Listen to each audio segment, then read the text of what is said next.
Hey everyone, welcome to the Industry Show. I'm your host, Nitin Bajaj, and joining me today is Aprajita Jain. Aprajita, welcome on the show. Thank you so much, Nitin. Pleasure to be here. Pleasure is all ours. Let's start with who is Aprajita? That's a loaded question. There's a lot that makes me me. But since you have given me 1 minute, let me describe the back end of what makes me me. That will hopefully help you understand the rest of it.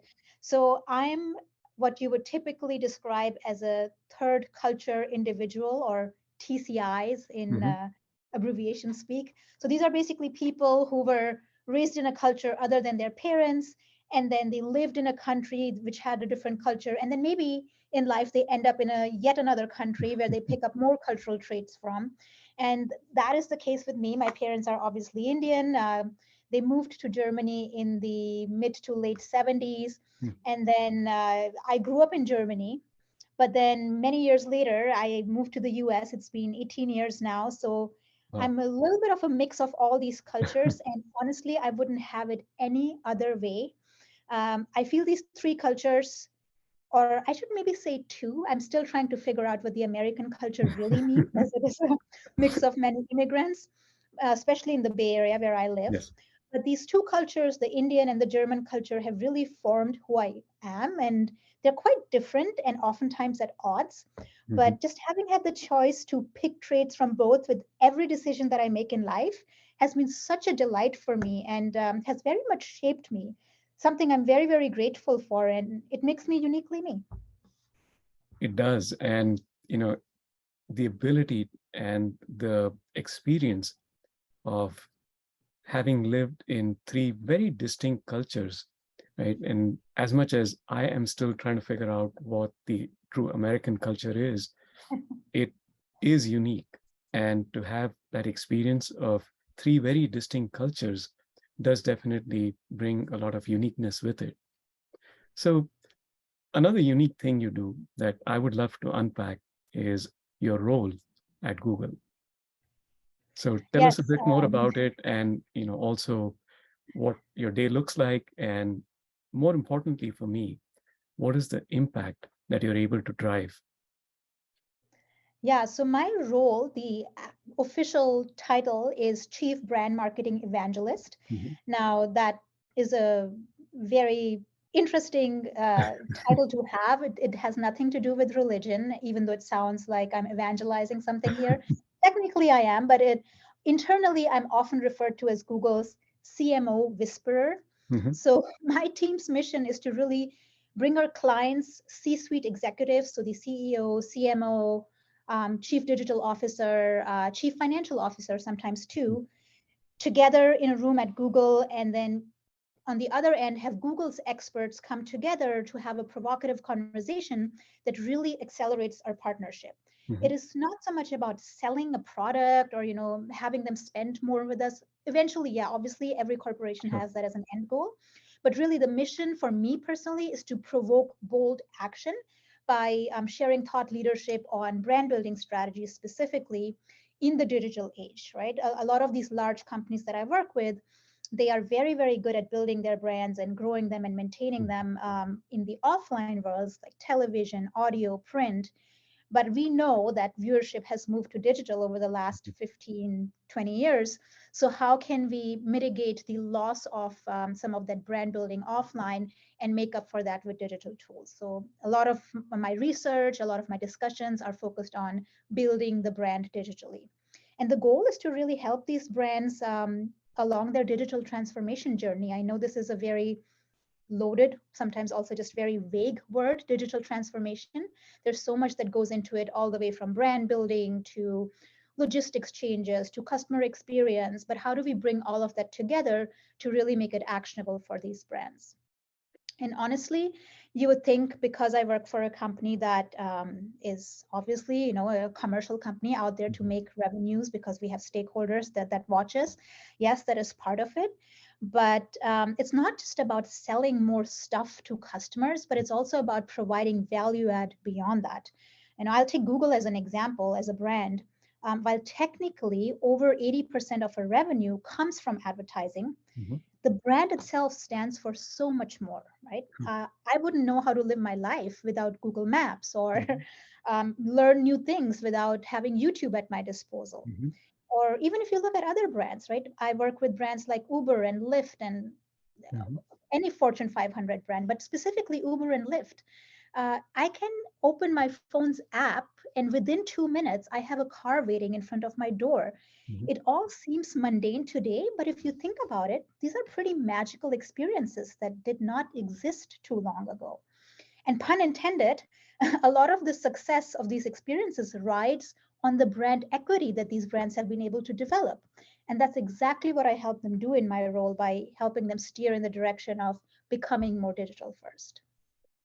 I'm sure this group, this set of people that you get together for these provocative discussions must be a tough place to be in, right? On one end, you have a lot of excitement around what is the art of possible, right? With the sheer amount of resources you have access to.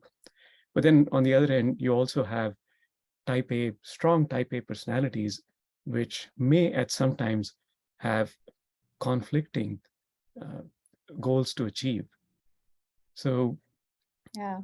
I don't know if within the realm of confidentiality, if you're able to share with us maybe an example of either a brand or positioning that came to life, or just maybe even without the names, and interesting takeaway from one of these meetings you had. Hmm. Yeah, I mean, you're right. First of all, just from a contextual perspective, Mhm. right? If you imagine these types of rooms, you're sitting in a conference room with the CEO, CMO, Mhm. CFO, CDO of large established companies. And, without stereotyping it, it's typically older men, Caucasian, right? And then you walk in as an immigrant woman, brown, younger than them. Establishing credibility with a group like that is extremely, extremely important. Otherwise, they'll just laugh you out of the room. Mhm. So, doing your work and having case studies of where you have been successful with other brands has been very, very helpful, just so you can come to the table and really earn your seat at that table, Mhm. especially as an immigrant. I'm sure all of us immigrants have experienced these situations where we first have to work a little bit harder to just establish our credibility. So, that goes into it first. But I strongly believe if your work speaks for itself, people get over it pretty quickly and they really do want to listen to your ideas. But yes, I always have to walk the tightrope between providing thought leadership at a level where it makes sense for somebody who's running the whole company versus being very actionable so that they don't just leave the conversation inspired by great case studies and what others are doing, but really have an action plan that they can take to their teams and say, okay, these are the next 3 steps for the next 6 months that we need to execute on. So yes, there's a little bit of a tightrope to walk right there, Mhm. but that's the fun of the role. That is what I really enjoy doing. In terms of the impact, Mhm. I could give you many examples, but I'll just pick a recent one, and I won't name the brand because they haven't Sure. fully executed on that just yet. They're in the process of building out the logistics behind that. Mhm. There is a company that manufactures toys, large global brand, and their issue with most advertising is they cannot directly target to the end consumer, which in most cases is kids, because there's privacy laws and you cannot Mhm. target to consumers under the age of 18 directly. Right. But obviously that's their target audience. So how do we get around that? So the discussion I had with them was around collecting what we call in the digital world zero party data, Mhm. which means it's not just your company observing what the consumer is doing on their website, in their app, and then collecting that data, but proactively asking the consumer, right? Mhm. If I'm a toy company and I'm asking the family or the parents in that family, hey, Mhm. what type of toys does your kid enjoy? What type of subscriptions would you like to see? Mhm. Do they prefer educational toys versus entertainment related toys? Whatever the questionnaire might be, if you're upfront with that and the parents give you the consent to use that data to customize your messaging, to customize the products that you show them, I think it's a win win for both. for the Mhm. company that is trying to generate more revenue, but also for the parents and the kids that now only see messaging that is relevant to them rather than being exposed to a whole lot of ads and whatnot that may not be relevant to them. So they're right now building that infrastructure to collect that what I call zero party data rather than waiting for laws to change or for people to provide enough breadcrumbs on the internet for them to be able to pick that up. So It's kind of, that's one of the projects in place. again, very interesting. You get to define the leading edge and then walk on it and help others walk along with you. And as some of these trends are starting to emerge, with zero party data being one of them, I'm curious to know, what's the one big challenge you Mm. face in this environment that's constantly changing? And on one end you have the power of technology, but then on the other end, because you're as big as a company as you are, you also have to be very mindful of what that power and that reach can do. Yeah, it's especially hard at a company like Google because Mhm. everybody that you talk to, they're like, yes, of course you're going to come up with these innovative, Mhm. technology driven ideas. That's your forte. That's what you do at your company. But it's very hard to sometimes pull people out of their comfort zone while being grounded and humble, given who you are as a company, right? So, Mhm. as the face of the company, when I'm talking to these clients, I have to be very mindful that I'm not going in there with this, oh, we are a technology company, we can do it, you can do it. Mhm. But it's really about slowly drawing them out of their comfort zone. And I think it's especially important in tough times right now where a recession is looming and Mhm. everybody is scared of investing into anything because it's easier to just stay in this known, less risky path versus saying, okay, I'm going to try something new. But I love using this analogy with my clients, and I'm going to share this with you too. Mhm. I always think of the people that win are the ones that take calculated risks. I think of this as a racetrack, and I love thinking in analogies. Mhm. So imagine you're watching a car race. Most of the cars will drive in a straight line when the track is straight and they'll be behind each other. There's usually not that much opportunity to change your position. But as soon as you get in a curve, there's a couple of strategies. You can be very cautious and brake, you know, if you're fearful Mhm. about running into an accident. And then there are some people that will actually accelerate when they get to the apex of the curve because they know that is the only opportunity to outmaneuver or overtake your competitors. And that's exactly what I've seen businesses do. The ones that are willing to take that risk in that curve or the downturn, the economic conditions we are in right now, they are usually the ones that come out ahead faster because that's the only opportunity to use a different strategy to come out of the race versus going on the straight path. So I always recommend try something new, even if it's small. Take a risk because that may pay off much more than keeping with the low risk strategy. I couldn't help visualizing Michael Schumacher making those turns. Given your German connection, that's what I was Very thinking. appropriate. Yes. So yeah, in summary, I would say the challenge for me right now is how do I drive people out of their comfort zone without coming across as pretentious Mhm. because I work at Google. So it's about striking this balance and really not giving them just examples of how we would do it, but how many other companies are doing it. There's Mhm. plenty of examples out there between large companies, right? How Coca-Cola behaves differently than Pepsi, or Mhm. how there's a really good comparison between all these different online mattress brands that Mhm. are out there. There's one that really outgrew everybody else because they took a certain risk. So there's many examples out there of companies other than ours. Makes a lot of sense. On the flip side of challenges are opportunities. As a leader who's at the in the mix of a lot of these changes and within helping drive for these large Fortune 500 companies, what's the most exciting thing for you?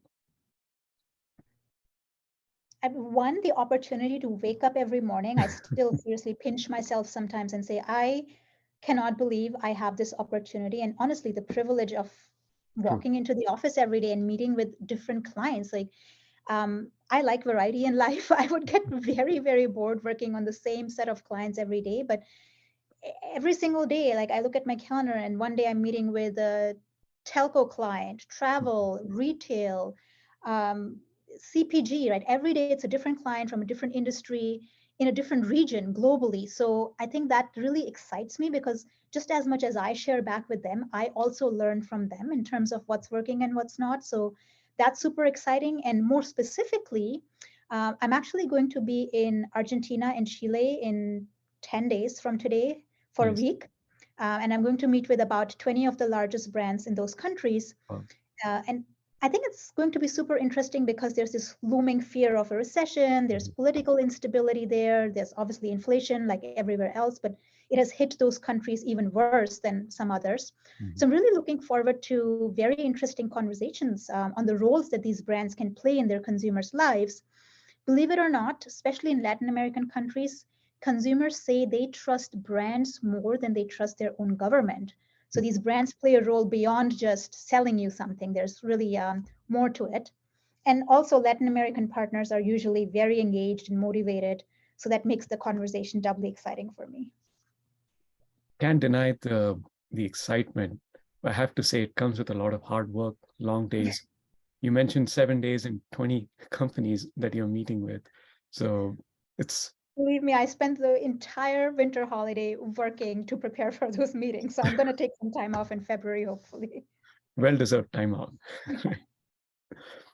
So let's look back a little bit in your career.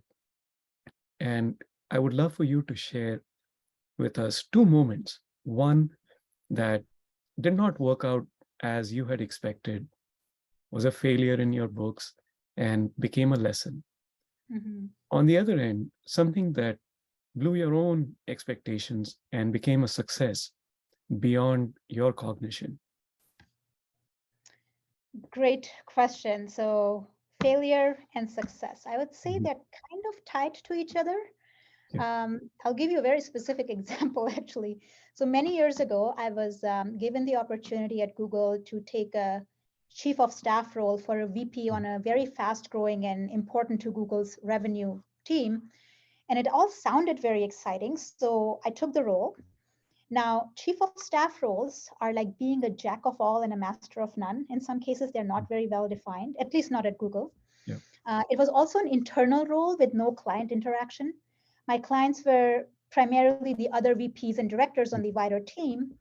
And within 4 months, you could almost physically see me wilt in that role. Like I was miserable, absolutely miserable. I had zero passion chasing internal stakeholders when what I really enjoy doing is working with clients Mhm. externally and understanding different business models and then helping them improve their businesses.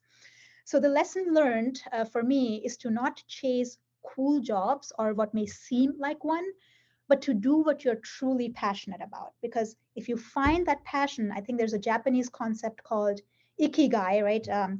Your passion meets what the world needs, what pays you, what you're good at. So it's like this Venn diagram of those four things. If you find yourself in the middle of that and you can pursue that, I think that's your sweet spot. And genuinely, like knock on wood, in this role, I have found that. Now, that brings me to the flip side. What am I proud of coming out of that situation? So 4 months into that misery on that team, I wrote my now job description.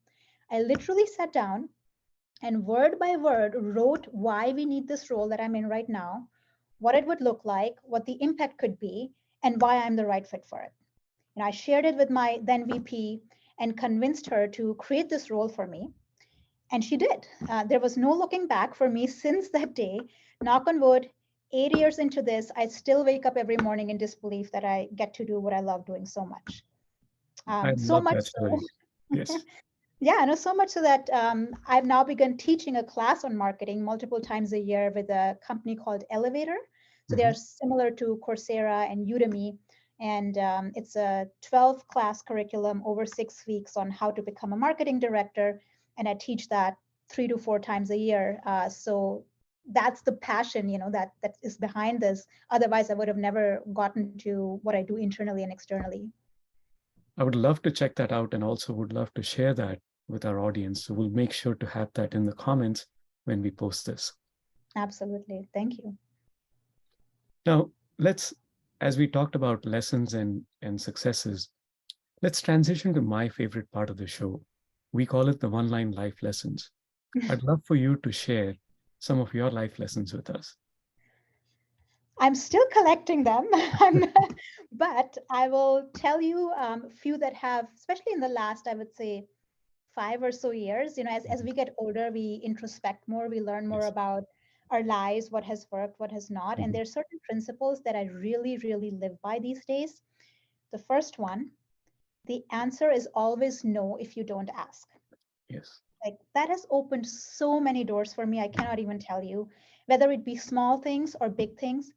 I mean, worst case, somebody will say no, but if you didn't ask, it was already a no, right? Yes. So that served me really well. The second one would be consistency eats motivation for breakfast. Mm. And I get this all the time. Like just over the last year, I really got into, after COVID and all this, I really got into taking care of myself more from a fitness perspective. Mhm. And, transformed quite a bit through that. And people have been asking me, oh, how did you keep up for the whole year? How were you so motivated to work out and eat better and this and that? I mean, it wasn't motivation. Motivation gets you into the door, but Right. what keeps you going is consistency. Take little steps every single day and don't look at the end result, right? If you fall Mhm. in love with the process, the end result will happen anyways. So that's the second thing I've been living by.